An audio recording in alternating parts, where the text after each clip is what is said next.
Welcome to the only theme day that doesn't have an intro, Stephen King Saturday. We don't got one for this one. Huh. We never have. We need an intro. We do need an intro. So, with The Boogeyman coming to theaters in June? Yeah, June? Some early June, late June, somewhere in June. I thought it would be a good time to get prepped. And so we watched the Dollar Baby on YouTube, because it's like the only place I can find it. I remember this used to have a VHS in the video stores back when I was a kid. And I was like, ooh, Stephen King, I should rent that. And I just never did. Thank God. Because it came with that, and it came with The Woman in the Room by Frank Darabont. That was the first Stephen King thing Darabont did. Way before, he did the I shouldn't say way before, because Shawshank Redemption is 94. And this says it's 94. There's no way. There's no way. The whatever YouTube says is wrong. This feels 80s. I'm gonna say late 80s. I'm gonna go with 89. I'm just guessing here, but there's no way. Now, Frank Darabont did not do this one. I don't know who the hell did this one, but on that VHS, there is also The Woman in the Room by Frank Darabont. I didn't even bother to check who did this one, because there's no way they had a career after they made this piece of shit. Then there's another tape that has Disciples of the Crow, which is based on Children of the Corn, which is the only Children of the Corn official thing that I've never seen. Although, being a Dollar Baby, I don't know how. I guess it technically is official. And there's so many of these Dollar Baby movies that I'm super curious to check some of them out. I've heard not great things about them, but to read some shorts and to watch these things, I think most of them are on YouTube, if not all of them. They'd be fun to do, because they're short and you can read the short stories and compare and contrast. Yeah, exactly.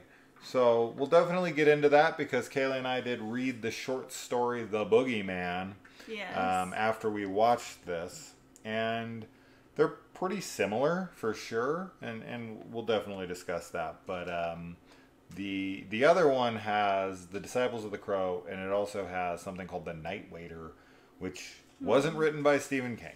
It's not based on anything by Stephen King. So why the hell that's connected to this? But those are the only four I know of. So if anyone knows of any others that was part of this Night Shift collection back in the 80s or whatever the hell it was, it would be insane for me to find out that in 1994 Frank Darabont made something like this quality, not The Boogeyman, but I'm assuming The Woman in the Room can't be that far off. And then made Shawshank Redemption the same year. That just there's no way that's possible. So that YouTube 94 has to be incorrect. We got a pretty wild puppy going on back here. Okay, so let's jump into this horrendously awful short. I was gonna say movie, but it's definitely not. It's only 20 minutes long. And if this was any longer, if this was feature length and it was like this, there's no way. Oh no, we would. This would be something we just were like, we'll be never covering. We'll this. never, Because 20 minutes of this feels like a full feature length film. I mean, it just feels so long for 20 minutes, because it is. Do you think this was shot on video? Do you think this was SOV? Do you think this was actually This was shot on a potato. That's what this was shot on. It looks so bad. This was definitely... Okay, is there a transfer out there that is decent on this? I don't really care, honestly. There's no... Sorry.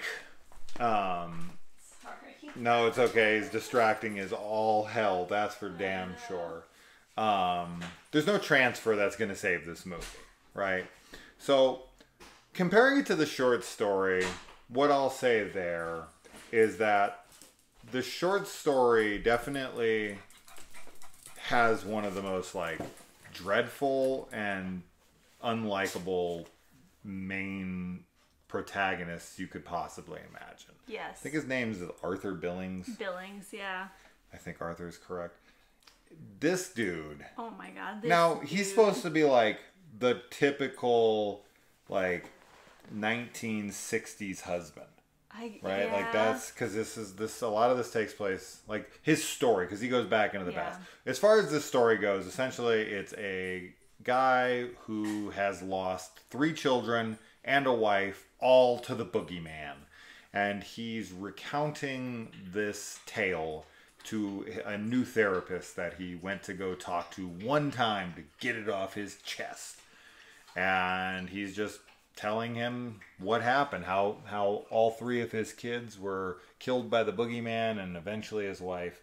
And that's essentially the same when it comes to the adaptation that we watched on YouTube. But yeah, I mean, this dude in the book, in the show, he's just like uninteresting and his performance is not good and you know nothing works.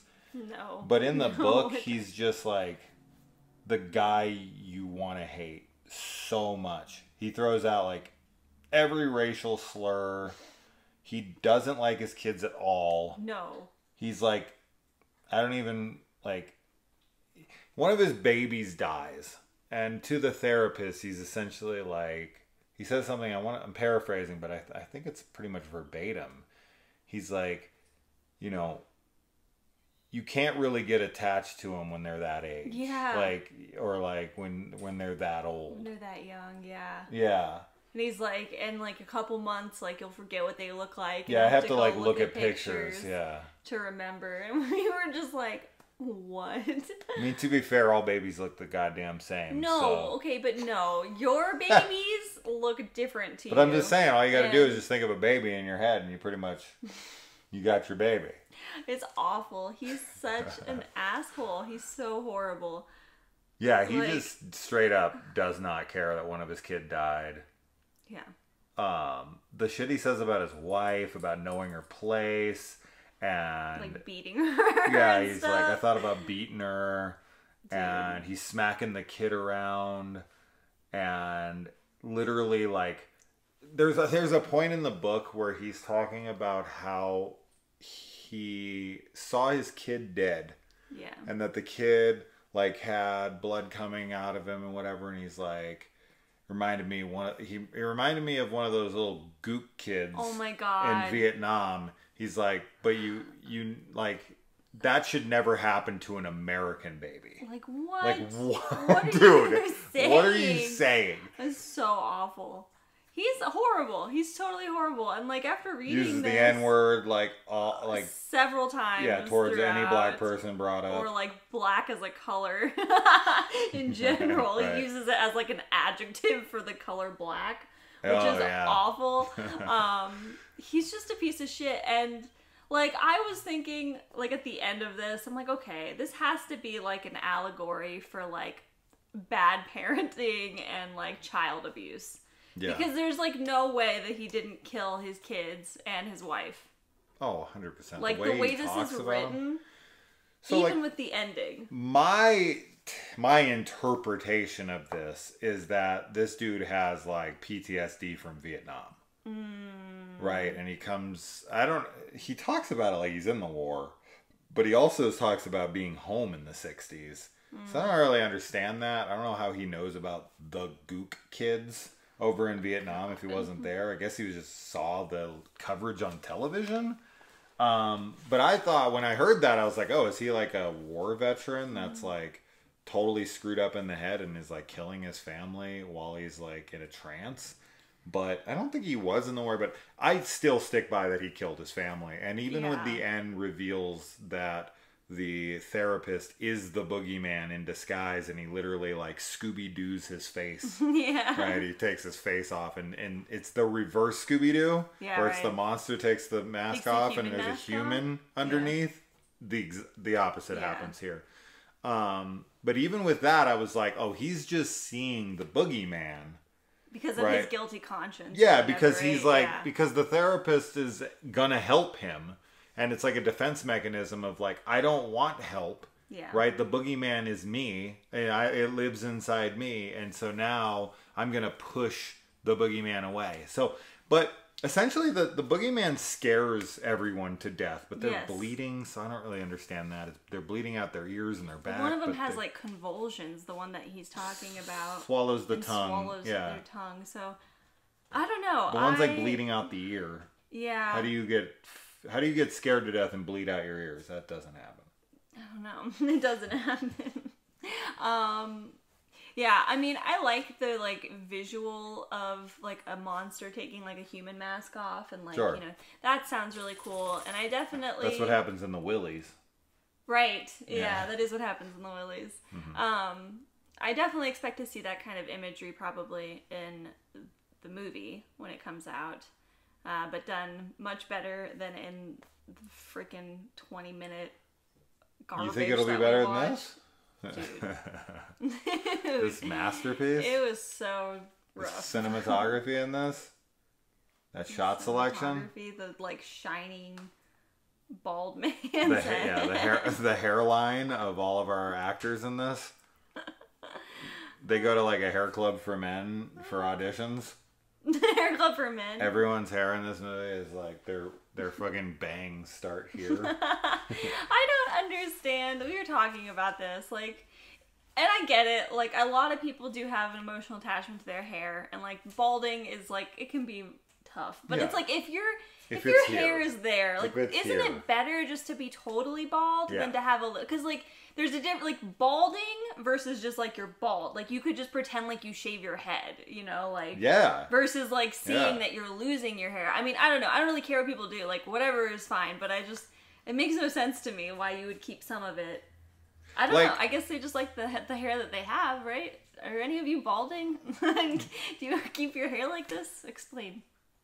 Yeah, I mean, having been a hairdresser for almost 20 years now, I mean, for the most part, I don't do men's hair who have it like to here, but I have. I mean, it has happened. It's just very, very rare. I mean, why bother? Coming into like a professional, you might as well just go to fucking Supercuts when it's like what are they gonna mess up?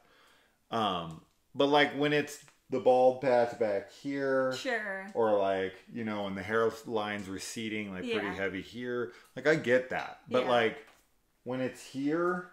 Right. And there's literally nothing at all. Like, bro, it's receded completely. It's gone, man. It's gone. It's just get rid of it. Yeah. At that point, you just got to get rid of it. It doesn't matter. But this actor. The detective in this has like, it's hard because the quality is so terrible looking, but it straight up just looks like he has like a couple veins like on the top of his head or like, you know, it's nothing. It's just like, it's like a what do they call, like a waft or a wisp of hair? Yeah. Like it's like the baby hairs that you get like around your face or something, but like right there. He's like real life Homer Simpson. It's just like a couple like hairs, but he has them kind of like, I don't know. They look like they're like matted down, or maybe like he's maybe used some like product on it or something. It's really weird. You know how yeah, like black women do that thing where they're like baby hairs and they make like little designs. Yeah. Dude, straight up, that's what it looked like right here on the top of his head with just a few little hairs left, and then everything else is bald. But I don't know, it's hard to tell. With the quality. Yeah, there might have been more hair there. Just goodbye. It's got to go at that point. Anyways, moving on from that. We're like spending so much time on the hairstyles because like there's not a lot to talk about. There is something that is retained because there is a good amount of the book, like the novella and this, like that cross over from one another. In the movie, we get like actual time spent with the detective that's kind of interrogating him. In the book, it's only mentioned to the therapist, and what is I don't know. It's, yeah. So, okay, but one line is retained here, which made Kaylee and I look at each other and laugh. Oh, yeah. Which was... I've never heard this before. Yeah. Don't try to jerk it out of me. What? What? I've never heard that. Like... line. Don't try to, like, coax it out of me. Don't try to beat it out of me. Don't try to jerk it out of me. Is he talking to a fucking prostitute? I don't know. You're not going to jerk this out of me, but you sure can try. I'm ready. Go for it. It's such a weird phrase. Don't try to jerk it out of me. It makes me uncomfortable. Yeah. I'm not going to jerk anything. Don't try to pull it out of me. Pulling it out makes... Yeah, that's... Like, I've heard all these, but don't try to jerk it out of me. They kept that line from the book, and I found that to be pretty fucking funny. Because when we heard it in the movie, we were like... Like, that's made up. Then when we heard it in the book as well, it's like, it's in here too? Yeah. Like, what? A part of this movie actually goes, like, straight up Skinamarink. Yes. For a couple minutes, and I think that's just because, like, they just left the camera on. They just it like fell over.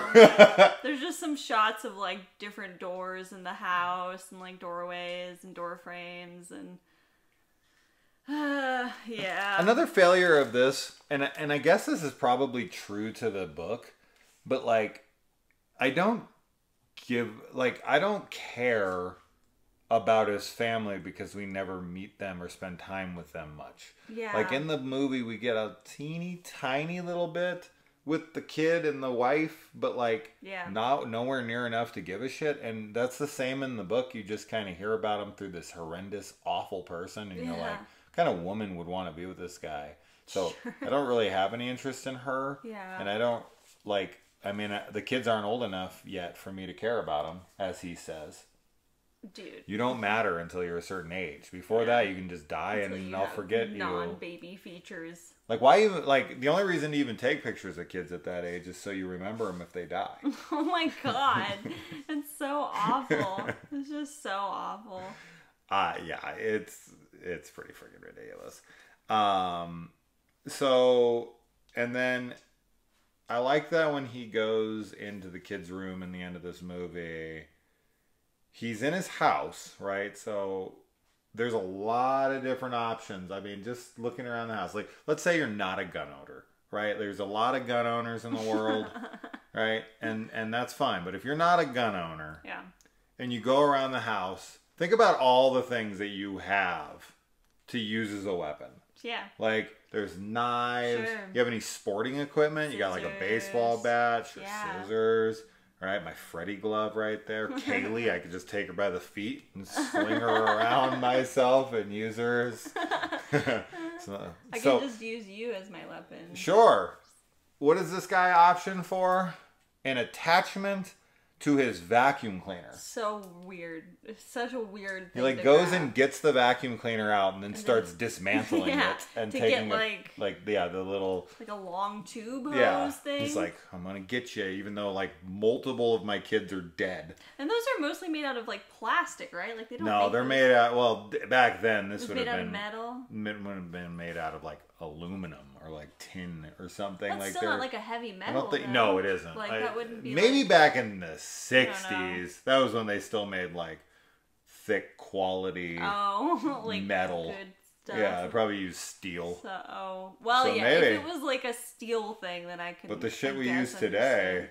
Dude, what? You might as well just hit them with air. No, with air. I was gonna say like a paper towel roll. No, just a paper towel.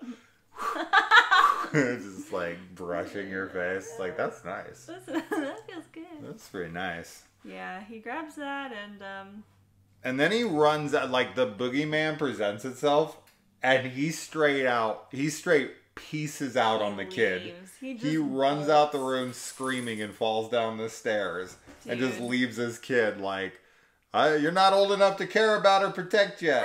I won't even remember what you look like here in like a day. Yeah, it's so funny. He just sees the kid like, and it's funny too, because in the book he's like, imagine if your kid became a sissy. Oh my God, I know. And then this guy's screaming, running out of the room, grabbing a freaking, like, a vacuum hose for a weapon. And it's like, you're talking about sissies. What? It's awful. He's a horrible person. And he's got that stringy hair, too. Right? Like the back of like a Michael Myers mask. Like, that's the kind of hair he has, that, like, kind of stringy hair. And that's all he has left.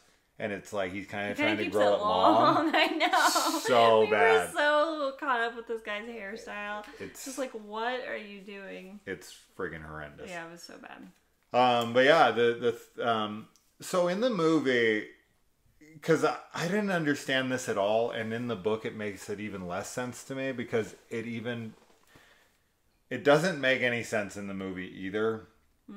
The therapist is like, all right, I want to see you again. And the guy's like, all right. Like, you son of a bitch, I guess I'll come back. And so he, like, walks out of the therapist's room, and he should be walking into the reception area. But he, like, walks out and then walks, like, down a hall. Yeah.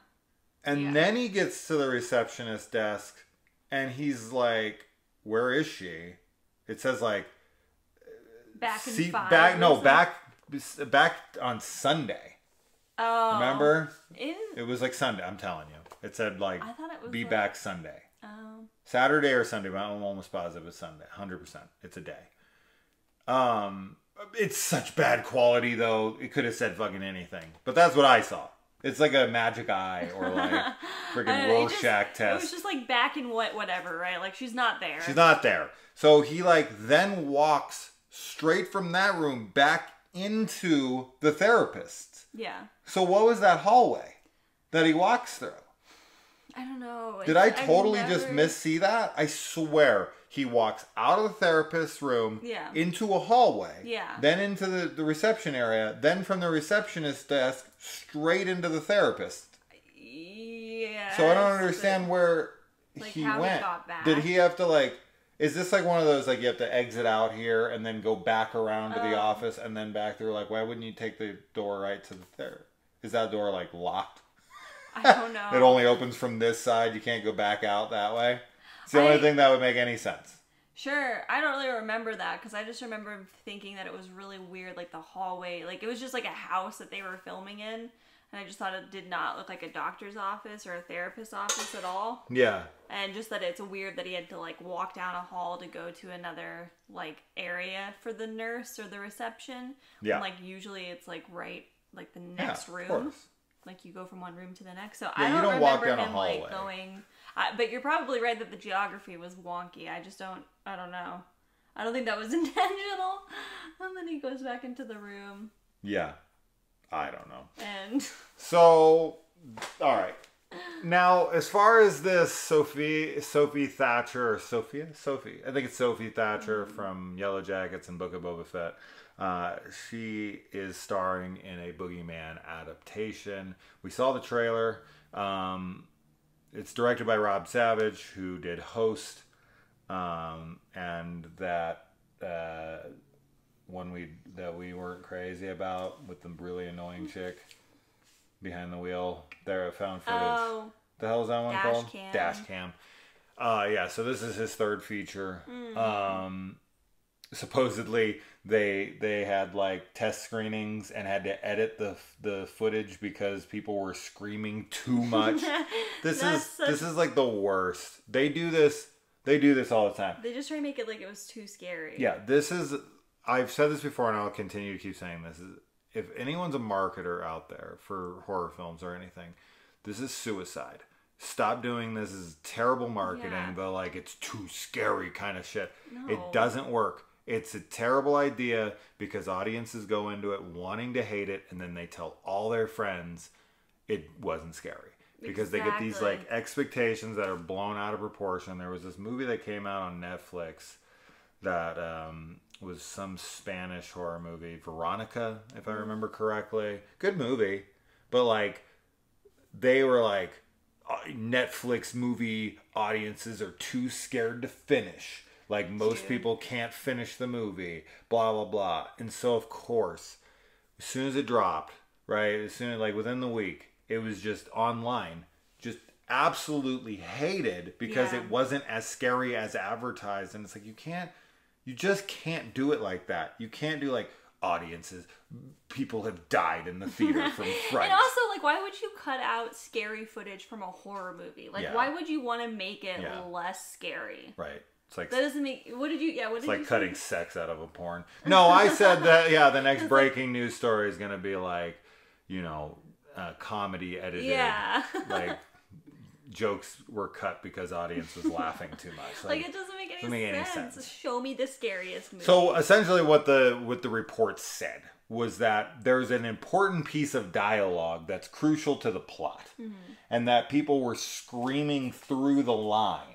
Oh. And then at the end they were confused because they screamed through what they were supposed to hear, and therefore when they went to talk to them about the movie, they were like, well, yeah, it was great, it was scary and everything, but I didn't understand this part. And it was like because they missed this specific line while screaming. I've never screamed in a horror movie. Like screamed?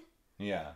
I've definitely been in theaters where people have. That's so crazy. I want to scream. I want to be scared enough to scream. I've like jumped and I've been like gasped. You either have to be that kind of person or you have to want to do it. But I've never been like. It's typically like teenage girls. That's typically what it is. It's like teenage girls who are being overly dramatic, like my kids when they laugh and they think something's funny and they have to be like, ah! And they just go psychotic, and it's just 5 minutes. It's just for attention. It's just to be bombastic and ridiculous. But I want to be scared enough that I like an actual scream comes out of me is what I mean. Like that would be cool to have a movie like genuinely terrify me to the point of screaming, because I feel like but I don't anyway. But so in the movie, my guess, but I'm this is what I would think would happen. So essentially every horror movie for the most part, like this especially, have a cold opening. I mean, any kind of like typical supernatural thing has a cold opening, and especially like a monster movie kind of thing, as what this trailer looks like. So we always get like this cold opening that either has very little to do or almost nothing to do with the rest of the film. It's just kind of like setting the tone, and it's going to connect to the larger plot in a very small way, right? It follows, right? We get introduced to this girl who's running from the monster, and then we don't really know much about her in the end. It's just we get an introduction to what's to come, right? So what I would assume maybe is that this Arthur Billings, because from the trailer there's nothing to do with that. They do see a therapist, so that's retained, and there's a boogeyman of some sort. So now whether or not the therapist at the end will reveal themselves to be the boogeyman or whatever, I don't know. But regardless, I think my guess will be is that we're going to start with some guy in therapy session. He's going to be telling this story about how his kids all died in the house. And then he's going to like, see the boogeyman in the closet or something of the freaking therapist there. And he's going to be like, so nice. I don't know why he keeps saying so nice. I don't know. In the book he says so nice. The boogeyman says so nice, holding the mask in the hand twice. I don't know what that means. So nice. I thought he was going to say so nice to meet you. Yeah. Finally or something. But no, it's just so nice. So nice. Yeah, I agree with you though. I think that Billings is going to be the cold open. That would make the most sense. So yeah, he's going to be the opening, and then this is the family that's going to move into his house after he dies. Yeah. And it'll be like his closet, right, or whatever that the boogeyman's coming out of. That's my guess. Yeah, I think it's good. I think it's good prediction. So yeah. Yeah, because if not, then this is. I mean, we'll see for the film, but there's going to be like zero ties from the trailer that we saw. I wonder if what's his face is going to be Billings. That's possible too. No, I always forget that actor's name. He always plays like a weird character. He's the one that's talking to the dad that's like, the boogeyman is like, who comes for your kids when you're not there or whatever. Okay. I don't remember the trailer that well. Oh, okay. I don't know. I wouldn't really want him to be Billings, but maybe that's possible. Like, he's going through it or been through it, and he's trying to warn the father, like, your kids are gonna die. My kids died. I'm gonna give this movie. I'm gonna give the new movie a 0 out of 10 if he doesn't throw at least a couple racial slurs. If he's not calling people like dead gook kids aren't worth as much as white American kids. Awful. Like so awful. Well, with as ridiculous as Annie was in Dashcam, I wouldn't put it past Rob Savage by throwing in a character like that, because that sounds like something that she would say. It does. She was so ludicrous. She was insane. But anyways, that's that. Boogeyman coming in like a month and a half, something like that. And we, of course, will be covering it. But I thought it would be interesting to visit this. I'd never seen this before. Thank God, I will never see it again. Never again. Never watch it. Nope. It's not good in any way, shape, or form. Just read the short story. Next week, we will cover The Woman in the Room. We will read the short and discuss the Frank Darabont inaugural Stephen King adaptation before he made all the shit that he's made, whether it's The Mist or Shawshank or whatever. He's an incredible Stephen King adaptee. And we'll see the quality difference between this. I mean, it's not much of a bar. Yeah, it's not. It's super low. Yeah. So all he has to do is put together something, like, mildly competent. He just got to put something together that would, like, you know, make it onto, like, the 80s Twilight... Not even the Twilight Zone. Something even, like, way less than that. Like, an episode of, like... freaking Erie, Indiana. Yeah. Like, that's all you gotta do, man. And you'll be better. And it'll be 100 times better. Absolutely. 1,000 times better. So, that's that. We'll see you guys next week. And hail to the king. Hail to the king. Bye.